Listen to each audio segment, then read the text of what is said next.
Today's number, 47.6. That's how many hours of sleep the average American gets each week. Today's other number is 0. That's how many hours of sleep Michael Saylor got last week. Welcome to Prof G Markets. I'm Ed Elson. It is February 11th. Let's check in on yesterday's market vitals. The S&P 500 and the Nasdaq declined on weaker than expected retail sales data for December. Financial stocks also dropped after Altruist released an AI tax planning tool. Charles Schwab fell 8% and Raymond James fell 9%. Meanwhile, the Dow notched its third record close. Spotify soared 15% after reporting record user growth and tripling profits from a year ago. And finally, Paramount sweetened its hostile offer for Warner Brothers Discovery.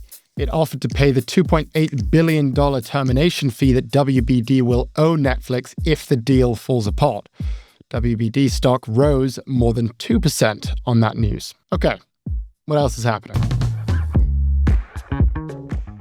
Google just executed one of the biggest corporate debt offerings in history. On Monday, the company priced its largest ever US dollar bond sale, raising $20 billion across 7 different maturities. That deal drew more than $100 billion in investor orders, one of the most heavily subscribed order books ever for a corporate bond sale. The next day, Google raised another $11.5 billion in sterling and Swiss francs. The sterling deal included an ultra-rare $1.4 billion 100-year bond, which attracted close to 10 times the amount offered in investor demand. All in, Google raised nearly $32 billion in debt in less than 24 hours. The borrowing spree came days after the company announced plans to roughly double its capex for 2026, and the spending surge extends across big tech. Amazon, Google, Microsoft, and Meta plan to spend a combined $660 billion in AI infrastructure in 2026. That is up 60% from 2025. Okay, here to help us break down this Google debt offering, we're speaking with Gil Luria, Head of Technology Research at D.A. Davidson. Gil, good to see you. Good to see you. So Google just raised nearly $32 billion worth of debt in less than 24 hours, one of the largest debt offerings in a really long time. Take us through this. Why does this matter? What does this mean for Google? There's tactical and strategic aspects to this. So part of this is treasury management. Google has plenty of cash. They probably have 80 billion of net cash. They can cover all of their CapEx needs with the cash flow they have from their traditional advertising business. But they're choosing to borrow money to create more capacity. This is very low-cost borrowing for them, and it aligns them with where they need the cash. Sometimes you have cash in one country and you actually need another, and so a lot of this is tactical, treasury management. Some of this is strategic, though. But let's not forget that Microsoft, Amazon, Google, OpenAI, Anthropic, Meta, Elon are all in this big competition to be the biggest winners in AI, which is going to be a very expensive competition that many of them believe is going to be winner take all, or at least winner take most. They believe that because their existing markets are like that. So what they're trying to do, and Google is doing this by issuing a 100-year bond, is to say, we're in it for the long haul. We are going to spend as much as it takes to win. And they're not the first ones to do this. Mr. Zuckerberg at Meta signaled the same thing by increasing his capex continuously and by paying tens of billions of dollars for talent. Let's not forget, he paid $14 billion to hire Alexander Wang. So we're having this kind of signaling in the market by these really large players that are saying, you know what? We're going to outlast everybody. You should blink before we do. Is this of concern at all, the fact that, we know that they're spending all of this money on CapEx, that it just exploded? We just learned in their previous earnings, they're going to spend $660 billion on AI infrastructure in 2026.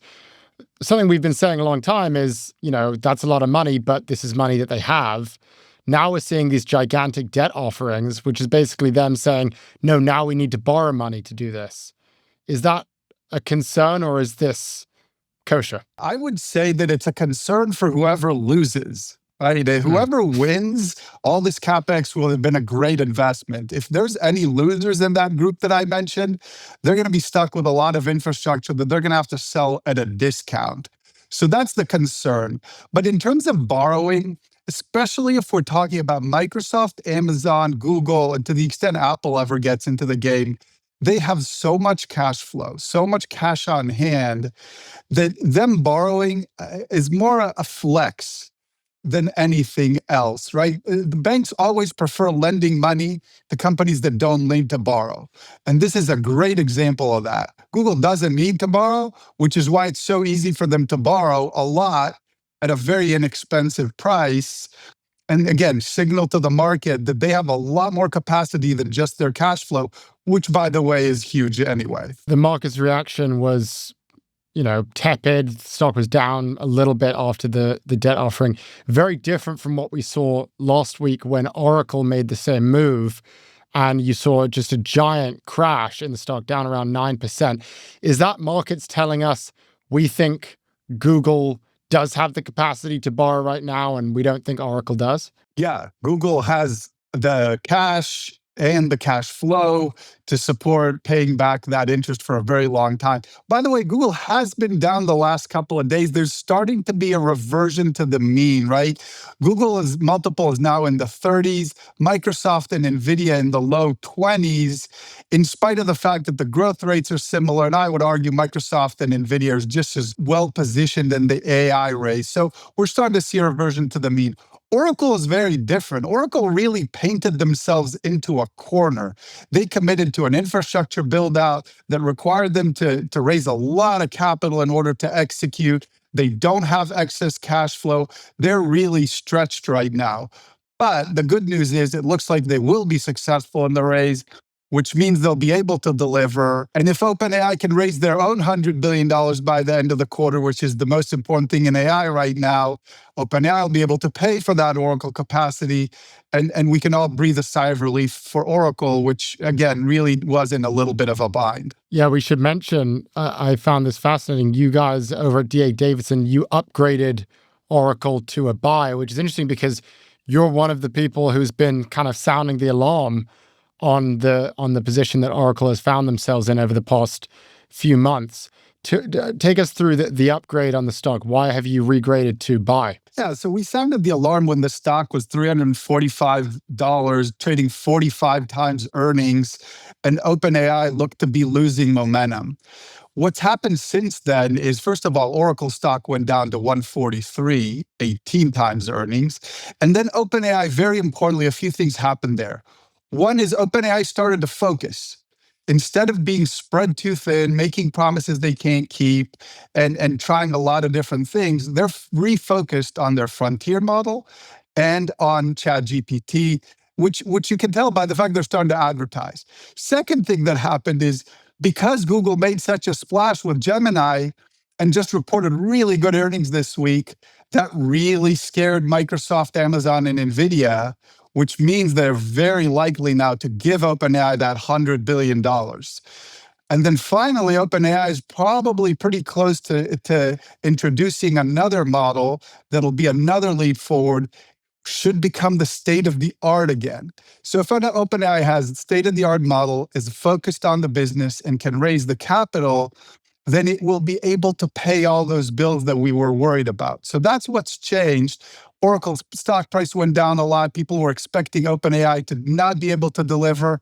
And because OpenAI has gotten their act together, now it looks like OpenAI will be able to pay those Oracle bills. And again, bail Oracle out of a very tough situation. The other thing, just before we let you go, that I want to hear from you on, the SaaS is dead, software is dead thesis, which really played out last week. All the software stocks got absolutely crushed. We've seen a little bit of a rebound this week, not fully or not totally equally distributed across the software stocks, but as a whole, tech is rebounding, software is rebounding a little bit. Where do you stand on this debate at this point? People said last week, software is dead, AI killed it. Where do you stand today? AI is a major disruptive force in all of technology and the whole economy, and specifically for software. What happens when you have major disruptive forces is that excellent companies and good businesses execute well and win, and companies that are not very good and not very good markets end up falling by the wayside. That's true in software as well. But what happened last couple of weeks is that all software stocks sold, regardless if they're in the first or the second category. And we love that because that's what creates opportunities. I've been a software analyst for a long time. I've always resisted putting revenue multiples on any company, including software companies. We don't have to anymore. These companies are now trading on free cash flow, on their actual profit. And you had an opportunity last week to buy unbelievable companies like Snowflake and Datadog at 35 times cash flow, Microsoft at 20 times earnings, because of this onslaught on all of software that, again, ignores the fact that Datadog, Snowflake, massively big winners in software, Microsoft, massively big winner in AI. But the sentiment against software was so negative that really good companies that are executing well and are well positioned for AI, we're selling alongside companies where the disruption may actually hurt them, even though they have some years to execute. I understand that part. But again, I love the opportunity to buy companies growing 15, 20, 30% on a multiple of cash flow. We've never had that, and that's a great opportunity for investors. You and I agree as usual. Gil Luria, Head of Technology Research at DA Davidson. Thank you, Gil. Thank you. We'll be right back. And if you're enjoying the show so far, be sure to like and subscribe to the Prof G Pod YouTube channel at the link below.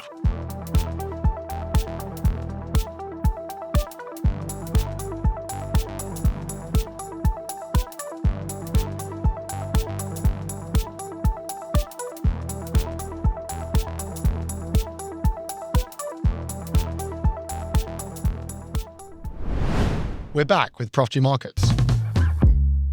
Memory chip stocks are on a relentless tear right now. Shares of the three industry leaders have soared in the past year. Samsung is up 200%. Micron is up 300%. SK Hynix is up 340%. All of the memory chip stocks are soaring, and the reason is because AI data centers are devouring memory chips, leading to shortages across the rest of the tech industry. Meanwhile, shares in Qualcomm and ARM declined after they warned that these memory constraints could cap smartphone production. Apple's quarterly earnings were clouded by the same concern. So, what are these memory chips exactly, and why are they so precious right now? Here to answer these questions about chips, we're speaking with Doug O'Loughlin, president of SemiAnalysis. Doug, thank you for joining us on Prof G Markets. Thanks for having me.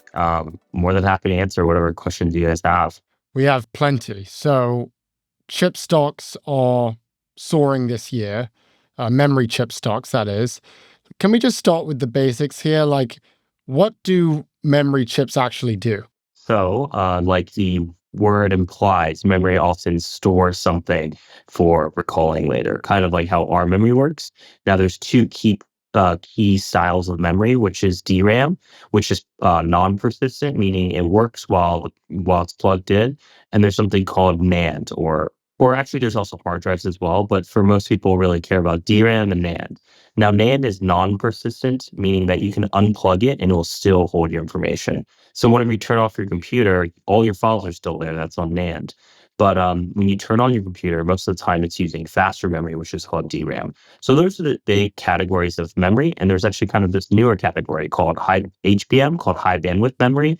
But don't want to get too in the weeds too quickly. So why are these memory stocks tearing right now? Yeah, so I think there's a little bit of history that helps set the context. So memory is notoriously cyclical. Pretty much every year there's new memory demand comes online for more data.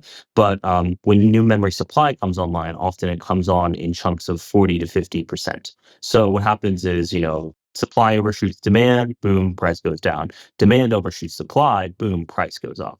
We are in what is probably the most historic memory cycle of all time. Demand specifically from AI has skyrocketed, and effectively we just came out of the single worst memory cycle ever.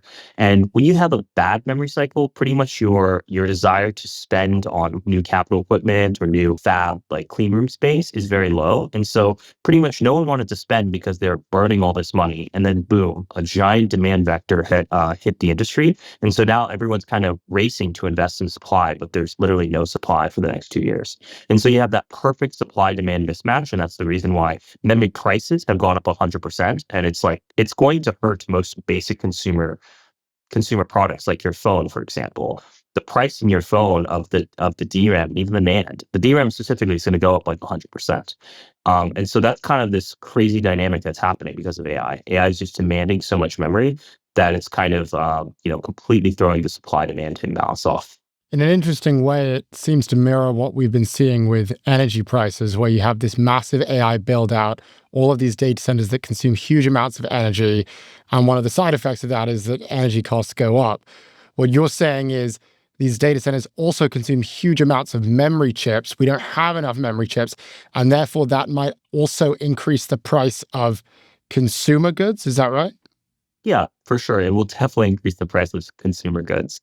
Honestly, we think the it's kind of crazy because we do some here at SemiAnalysis. We do actually do like a lot of work, and maybe this is a little bit of a rabbit hole. We do a lot of work on the energy pricing side of things too. Ironically, most of the energy pricing that you're seeing in the grids, the like essentially what is recognized to the consumer, is actually the past few years of investment. Honestly, given how much demand there is, I think most of the energy prices so far have very little AI to do with it, but the energy prices down the pipeline, now that's all AI. So it's kind of interesting. You're already seeing these price increases, and this is even before the true demand vector came in. That's a complete side, kind of like a side tangent. But yeah, that's really what happened. There was essentially no supply, and I think the place that we're seeing, like our business is very focused on like kind of seeing where AI impacts chips and semiconductors, hence SemiAnalysis, right? And we think the biggest bottleneck in the market right now today is memory. And that's just because there's so much demand and there's so little supply. And the supply response takes often 18, 24 months. And I think we're 6 to 12 months into that. So we have at least 12 months before more supply comes online. So some of the memory names we're talking about here: Western Digital, Micron, Seagate, SanDisk. SanDisk is up 1,500% in the past year. Kind of unbelievable.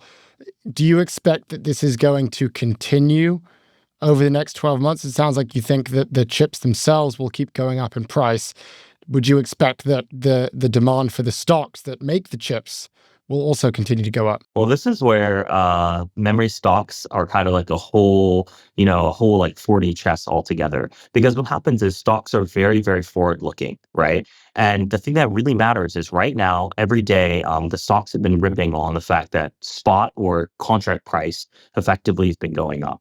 Now, what's going to happen is that's going to continue to happen until there's real fungible, like a real supply response. And so we just don't see it until the first half of 27.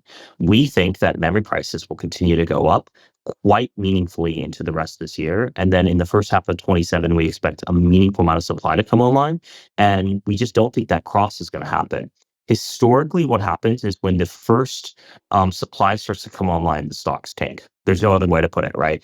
Going up this amount of precipitously is often not sustainable. And I think everyone in the industry would tell you, everyone understands this is not a sustainable price, and this just takes capitalism to fix it, right? Supply will react to demand. But at this exact moment, we're at this like crazy parabolic thing. And I think right now we see no reason that memory prices won't continue to rip for the rest of the year. And so that's kind of like right, that's how you think about it, is I would expect them to continue to do well, but maybe not at the past rate they've done well, especially out of the worst cycle of all time into the best cycle of all time. That kind of inflection is usually where the stocks go crazy. How I think about it, actually, if we're talking about like from pure stock perspective, if you think about like Nvidia's giant year 2 years ago, right? When Nvidia the stock went up like, I don't know the numbers off my head. And then last year, honestly, Nvidia did outperform the market meaningfully, but we're talking 35-40%, right? Meaningfully above the market, but not quite as much. I think some of that inflated expectation is going to come out. Now, that obviously doesn't mean the stocks are going down. In fact, I'm very bullish, but I don't expect the same setup going forward. All right. Fascinating stuff. Doug O'Loughlin, president of SemiAnalysis. Thanks for joining us, Doug. Yeah, thank you for having me. We'll be right back. And if you're enjoying the show so far, be sure to like and subscribe to the Prof G Pod YouTube channel at the link below.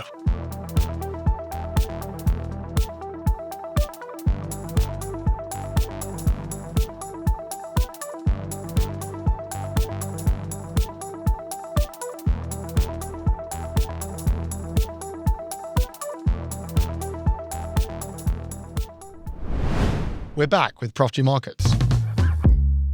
Well, all this talk of AI and chips and data centers is honestly getting a little bit exhausting. If you watched the Super Bowl, you'll have noticed that 1 in 4 of the ads that were aired featured AI in some capacity. Meanwhile, AI is being mentioned in more earnings calls than ever before. Also, Google's search interest in AI is already twice as high as it was just 18 months ago. And throughout this dialogue, a lot of people are asking a lot of different questions, such as how are we going to use AI? How will it be generated? Who will be the winners? Who will be the losers? These are some of the most important questions of our time right now, and that's why we are covering AI so aggressively. But there is one more question that is arguably more important than any of the others, and it's a question that investors need to start taking seriously, and that is, how many Americans actually want AI? That might seem like a stupid, maybe simple question until you dig into the numbers and you start to realize that increasingly across America, people actually don't want AI.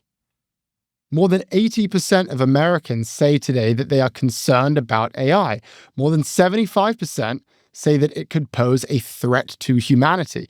More than half say it's going to negatively impact our ability to do things on our own. And perhaps most importantly, less than half of Americans currently have a favorable view of AI right now. Put another way, AI is broadly unpopular in America. Now, to be fair, this happens a lot with new technologies. People find it scary, they say it's too much, they push back, and then ultimately the technology ends up being so useful that we end up using it anyway. And in all likelihood, that's probably what will happen with AI. But we should also recognize it's getting to the point where AI is so disliked that now actual obstacles are being put in place to prevent this massive AI build-out that we keep on talking about. Most notably, we're seeing this in politics. You might remember a few months ago, I said that I thought data centers were about to become the new political football. Because one thing about data centers, huge costs on energy and temporary job creation through the construction. But once it is built, actually the local community doesn't really benefit from it. And as you say, it's a robot that's building shareholder value for the people who own AI stocks. And so it's becoming a really interesting, and I think this is going to become more prominent in the political sphere, but it's this NIMBY versus YIMBY debate. Well, we are now seeing this play out. Just last week, Ron DeSantis discussed a new proposal to prevent data center construction in Florida. These hyperscale data centers use as much power just to power the data centers as a city of 500,000 people. You have this much power that you're capable of generating. You have this much demand, right? And that's kind of where we are. If you double the demand, unless you also double the supply, prices are going to go up.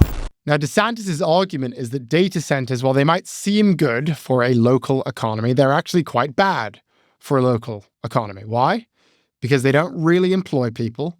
And more importantly, they send electric costs through the roof. Both of these statements, by the way, are true. You look at OpenAI's new Stargate data center, for example.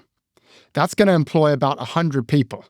That is roughly a third of the number of employees that work at a standard Walmart location.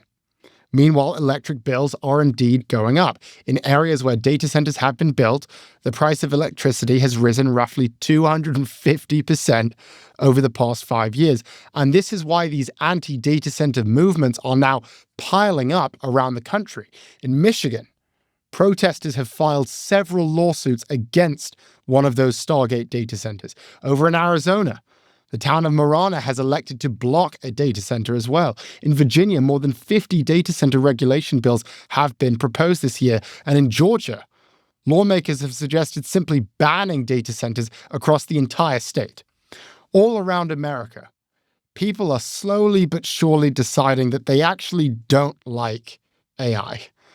They don't like the CEOs, they don't like the companies, and they especially don't like the data centers. And we can have all of these businessy conversations about AI. We can talk about energy capacity and enterprise usage and memory storage, et cetera, but the biggest conversation we are not having is how many people actually want this. This is what investors should be tackling. And it's also what investors should be pricing. What does America disliking AI actually do to valuations? What does it do to earnings? What does it do to cash flows? These are real questions. But so far, we seem to be treating them as footnotes or background information. But ultimately, the answers to those questions will be what determines the future of AI. Like any other product, AI success will be a function of how many people like it. And increasingly, that number is going down. Thanks for listening to Prof G Markets from Prof G Media. If you liked what you heard, subscribe to our YouTube channel and tune in tomorrow for more.